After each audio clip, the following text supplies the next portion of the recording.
उत्तर मेघ 11वें पद्य से प्रस्तुत किया जा रहा है। गत्युत्कम्पादलकपतितैर्यत्र मन्दारपुष्पैः पत्रच्छेदैः कनककमलैः कर्णबिभ्रंशिभिश्च मुक्ताजालैस्तन्परिसरच्छिन्नसूत्रैश्च हारैर्निशो मार्गः सवितुरुदये सूचिते कामिनीनाम्। यत्र जहाँ जिस अलकापुरी में कामिनी नाम नैषः मार्गः कामिनियों का रात्रिकालिक मार्ग सवितु उदये सूर्योदय होने पर सूर्य के उदित होने पर गत्युत्कम्पात् चलने में हिलने के कारण से अलकपतितैः मंदार पुष्पैः केशों से गिरे हुए मंदार के पुष्पों से कर्णबिभ्रंशिभिश्च तथा कानों से गिरे हुए पत्रच्छेदैः पत्तों के टुकड़ों से अंशों से कनक कमलैः च तथा स्वर्ण कमलों से स्तन परिसरच्छिन्न सूत्रैः स्तनों पर से टूटकर गिरे हुए छिन्न सूत्रैः स्तनों पर टूटे हुए धागों वाले मुक्ताजालैः मोतियों की लड़ों से हारैः च सूच्यते और पुष्पों के हारों से सूचित होता है। प्रस्तुत 12वें पद्य में यक्ष ने मेघ से कहा है कि अलकापुरी में स्त्रियों को उनके प्रसाधन की संपूर्ण सामग्री कल्पवृक्ष से प्राप्त हो जाती है। वासश्चित्रं मधुनयनयोर्बिभ्रम आदेशदक्षं पुष्पोद्भेदं सह किश्लयैर्भूषणानां विकल्पं लाक्षारागं चरणकमलन्यासयोग्यं च यस्याम् एकः सूते सकलमबला मण्डनमकल्पवृक्षः। यस्याम जिस अलकापुरी में चित्रम वासः विभिन्न वर्णों से युक्त वस्त्रों को नयनयो विभ्रम आदेश दक्षैः नेत्रों का विलास सिखाने में सक्षम निपुण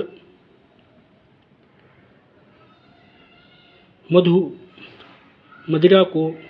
किश्लयैः सह और किश्लयों के साथ पुष्पोद्भेदम पुष्पों के उद्भव को अर्थात उनके विकास को भूषणानाम विकल्पम आभूषणों के विभिन्न प्रकार अर्थात आभूषणों के विभिन्न विकल्पों को चरण कमल न्यास योग्यम लाक्षारागम च और चरण रूपी कमलों में लगाने की योग्य लाक्षारस इति सकलम अबला मुंडनम स्त्रियों के प्रसाधन की इस संपूर्ण सामग्री को एकः कल्पवृक्षः सूत्र एकमात्र कल्पवृक्ष ही प्रदान कर देता है। पत्रश्यामादिनकरहै स्पर्धिनो यत्र वाहाः शैलोदग्रास्तमिकरिणो वृष्टिमन्तः प्रभेदात् योधा अग्रण्यः प्रतिदशमुखं संयुगे तस्थिवांसः प्रत्यादिष्ट आभरणरुचयश्चन्द्रहासवृणाङ्कैः। यत्र जहाँ अर्थात जिस अलकापुरी में वाहाः अश्व पत्रश्यामा पत्तों के समान हरितवर्णीय दिनकर है स्पर्धिनः तथा सूर्य के अश्वों के प्रतिस्पर्धी करिणः शैलोदग्रः हाथियों के गज पर्वतों के तथा हाथी पर्वतों के समान उच्च प्रभेदात तुम इब वृष्टिमन्तः तथा मद के कारण से अर्थात मद वृष्टि करने से तुम्हारे समान ही वर्षा करने वाले हैं। योधा अग्रण्यः यहाँ के श्रेष्ठ योद्धा संयुगे युद्ध में प्रतिदश मुखम तस्थिवांसः रावण के सामने टिके हुए चंद्रहास वृणांकैः तथा रावण द्वारा किए गए चंद्रहास खड्ग के प्रहार से हुए घाव रूपी चिन्हों से मानो प्रत्यादिष्ट आभरण रुचि मानो आभूषण की इच्छा को त्यागे हुए हैं अर्थात मानो वहाँ के योद्धा रावण के चंद्रहास खड्ग से लगे हुए घावों को अन्य आभूषणों की अपेक्षा श्रेष्ठतर मानकर अन्य स्वर्ण आधाभूषणों को मानो त्यागे हुए हैं। मत्वा देवं धनपतिसखं यत्र साक्षाद् वसन्तं प्रायश्चापं न वहति भयान् मन्मतः षड्पदयम् स भ्रुवङ्गप्रतिहतनयनैः कामिलक्ष्यसमोघैः तस्यारम्भश्चतुर्वनिताश्विभ्रमैरेव सिद्धः। यत्र जहाँ जिस अलकापुरी में मनमतः कामदेव धनपतिसखम देवम कुबेर के मित्र अर्थात महादेव शिव को साक्षात वसंतम मत्वा साक्षात रूप से निवास करता हुआ जानकर भयात भयवश षड्पद्यम चापम प्रायः न वहति अपनी भ्रमरावली रूपी प्रत्यंचा वाले धनुष को प्रायः धारण नहीं करता है। तस्य आरंभः क्योंकि उसका कार्य सा भ्रुभुंग प्रतिहत नहीं वक्र भ्रू करके चालित कामी लक्ष्य सम्मोघई कामियों को लक्ष्य करके चलाए गए सफल नेत्रों वाले चतुर बनिता विभ्रमई चतुर स्त्रियों के नेत्रों के हाव भावों से ही सिद्धा भवति सिद्ध हो जाता है। प्रस्तुत 15वें पद्य में यक्ष ने मेघ को अपने घर की पहचान बताई है। तत्रागारं धनपतिगृहान् उत्तरेण अस्मदीयं दूरालक्ष्यं सुरपति धनुश्चारुणातोरणेन तस्योपान्ते कृतकतनयः कान्तया वर्धितो मे हस्तप्राप्य स्तबक्नमितो बालमन्दारवृक्षः। तत्र वहाँ अलकापुरी में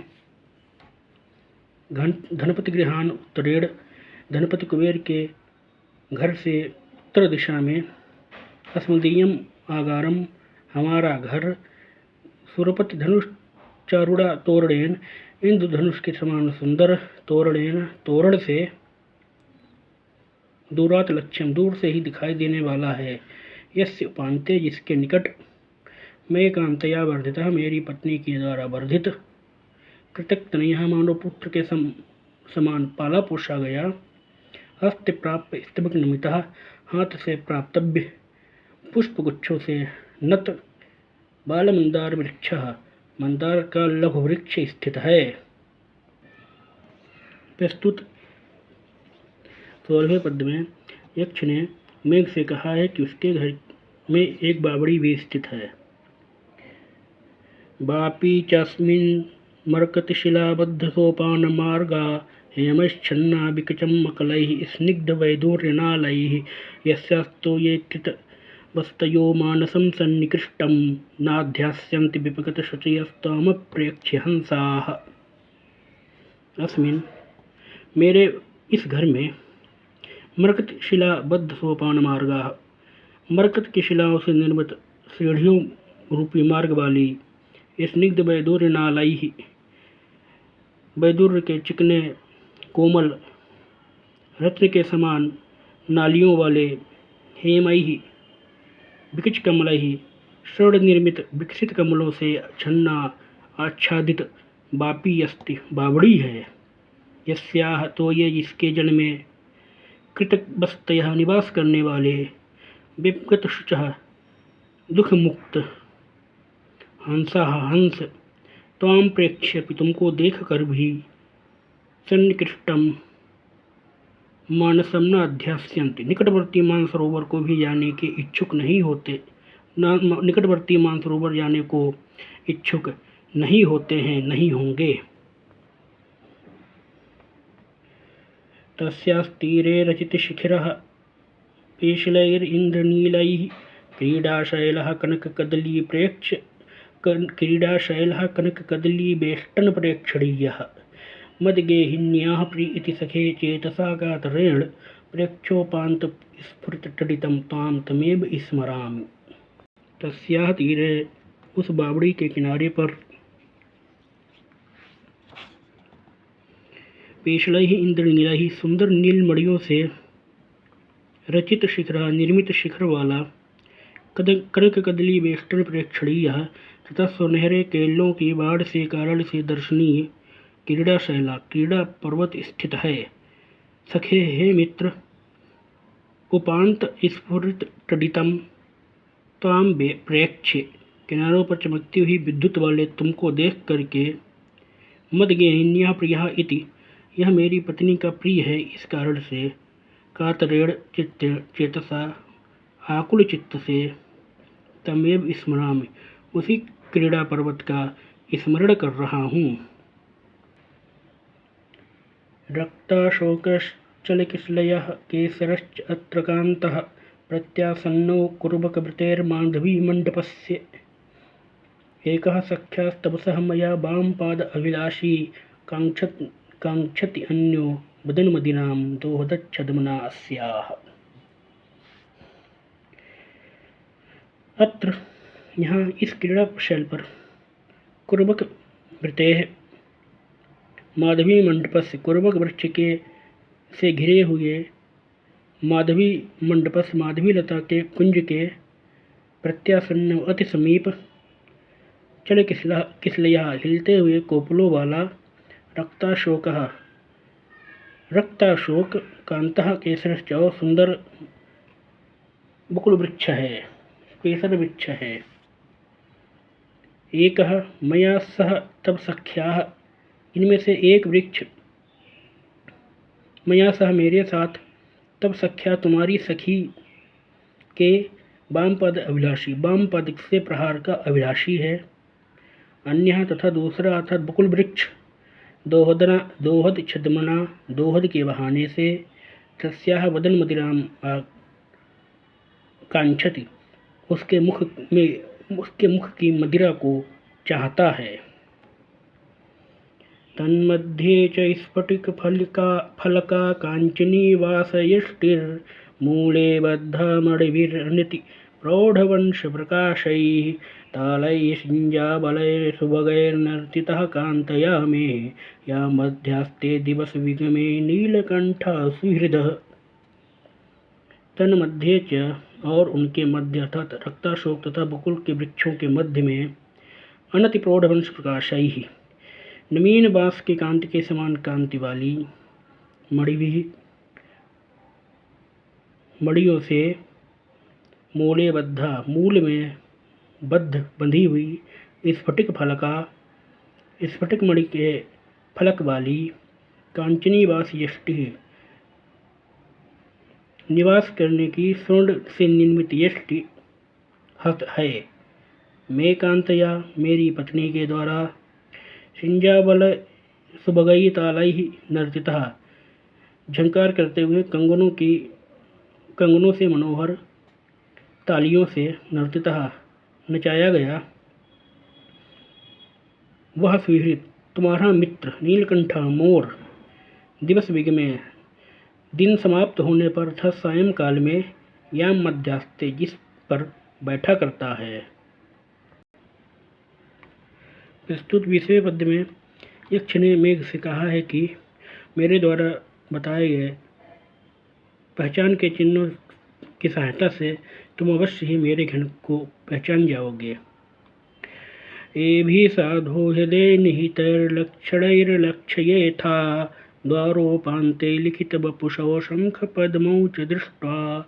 क्षामश्चायं भवनम् अधुना मद्वियोगेन नूनं, सूर्यापाये न खलु कमलं पुष्यति साम अभिख्याम। हे साधु, हे निपुण सज्जन, हे साधु, हृदय निहितैः एभिः लक्षणैः, हृदय में रखे गए इन लक्षणों से, द्वारोपान्ते, द्वार के पार्श्वों में, लिखित वपुषौ, चित्रित आकृतियों वाले, शंख पद्मों च दृष्टा, शंख और पद्म को देख करके, अधुना तथा आजकल, मद वियोगेन, मेरे वियोग से, नूनम क्षामश्छायम, निश्चित ही शोभा विहीन, भवनम, मेरे घर को, लक्ष्य था, पहचान लोगे, क्योंकि सूर्यापाये, सूर्य के चले अर्थात अस्त हो जाने पर, कमलम स्वाम अभिख्याम न पुष्यति खलु, निश्चित ही कमल अपनी शोभा को धारण नहीं करता है, अर्थात शोभा विहीन हो जाता है। प्रस्तुत पद्य में यक्ष ने मेघ से कहा है कि वह उसके घर पर पहुंचकर अपनी विद्युत रूपी नेत्र को उसके घर में डाले, अर्थात अपने विद्युत रूपी नेत्र से उसके घर को देखे। गत्वा सद्यः कलभतनुतां शीघ्र संपात हेतोः क्रीडाशैले प्रथम कथिते रम्यसानौ निषण्णः अर्यसि अन्तर्भवनपतितां कर्तुम् अल्पप्रभासं कद्योताली विलसित निभां विद्युत उन्मेष दृष्टिम्। शीघ्र संपात हेतोः प्रवेश, शीघ्र ही प्रवेश करने के लिए, सद्यः शीघ्र ही, कलभतनुतां गत्वा गज शावक के समान लघु आकार को गत्वा धारण करके प्रथम कथितैः पूर्वोक्त रम्यसानौ शैले सुंदर शिखर वाले क्रीड़ा पर्वत पर निषण्ण बैठे हुए तुम अल्प भासम खद्योताली विलसित निभाम मंद मंद प्रकाश वाली जुगनुओं की पंक्ति की चमक के समान चमक वाली विद्युत उन्मेष दृष्टि में विद्युत की चमक रूपी दृष्टि को अंतर्भवन पतिताम कर तुम मर्रसी, घर में डालने में सक्षम हो, अर्थात तुम अपनी जुगनुओं के समान चमकने वाली विद्युत रूपी दृष्टि को मेरे घर में डालने में समर्थ हो, अर्थात तुम अपने विद्युत रूपी नेत्र से मेरे घर को देख सकते हो। प्रस्तुत 22वें पद्य में यक्ष ने अपनी पत्नी यक्षिणी के सौंदर्य का वर्णन किया है तथा इस सौंदर्य के वर्णन के बहाने से मेघ को अपनी पत्नी की पहचान भी बतलाई है। तन्वी श्यामा शिखरी दशना पक्वबिम्बाधरोष्ठी मध्ये क्षमा चकित हरिणी प्रेक्षणा निम्ननाभिः श्रोणीभारादलसगमनास्तोकनम्रास्तनाभ्यां या तत्र स्याद युवति विषये सृष्टिर्देवधातुः। तत्र जहाँ अथवा जिस भवन में तन्वी कृशांगी श्यामा अथवा नव युवती शिखरी दशना तीक्ष्ण दांतों वाली पक्व बिंबाधरोष्ठी पके हुए बिंबा फल के समान रक्तवर्णीय निम्न ओष्ठ वाली मध्य क्षमा मध्य में क्षीण अर्थात कटिभाग में क्षीण कटि वाली चकित हरड़ी प्रेक्षणा चकित मृगी के समान चंचल दृष्टि वाली निम्न नाभि गहन नाभि वाली श्रोणी भारादलसगमना श्रोणी के भार के कारण से मंदगामिनी स्तनाभ्याम स्तोक नम्रा अपने स्तनों के भार के कारण से आगे की ओर थोड़ी सी झुकी हुई युवत विषय धातु आद्या षष्ठी जो युवतियों के विषय में ब्रह्मा की आदि रचना है, अर्थात ब्रह्मा की युवती की आदि रचना है। या स्यात् जो है ताम में द्वितीयम जीवनम जानी था उसको मेरा दूसरा जीवन मानना। ताम जानी था परिमित कथाम जीवितम में द्वितीयम दूरीभूते मयि सहचर्य चक्रवाकीम एकाम गाढ़ोत्कंठाम गुरुषु दिवसेषु गच्छत्सु बालाम जाताम मन्ये शिशिरमथिताम पद्मिनीम वा अन्य रूपाम। प्रस्तुत पद्य में यक्ष ने अपनी प्रिया यक्षिणी के वियोग का वर्णन किया है। मई सहचर्य दूर ही भूते मुझे साथी के दूर होने पर चक्रवाकी के समान एकाम अकेली परिमित कथाम मितभाषिणी ताम उसको मे द्वितीयम जीवनम जाने था मेरा दूसरा जीवन जानना। गुरुषु येषु दिवसेषु इन लंबे दिनों के गच्छत्सु व्यतीत होने पर गाढ़ोत्कंठाम बालाम प्रगाढ़ घंटा वाली उस युवती को शिशिरमथिताम पद्मिनीम पाले के कारण से पीड़ित अर्थात मृतप्राय, पद्मिनीम कमलिनी के समान, अन्य रूपाम जाताम मन्य भिन्न प्रकार के रूप वाली अर्थात दीनहीन स्वरूप वाली मानता हूँ अर्थात जानता हूँ। नूनं तस्याः प्रबलरुदितच्छूननेत्रं प्रियाया निशाशानाम् अशिशिरतया भिन्नवर्ण अधरोष्ठं हस्तनिस्तं मुखं सकलव्यक्तिलम्बालकत्वा इन्दोर्दैन्यं तदनुसरणक्लिष्टकान्तैर्बिभर्ति। प्रबल रुदितोच्छून नेत्रम अधिक रोने के कारण से सूजे हुए नेत्रों वाला, निशासानाम अशिशिरतया निश्वासों की उष्णता से, भिन्न वर्ण अधरोष्ठम निष्कांति निम्न ओष्ठ वाला,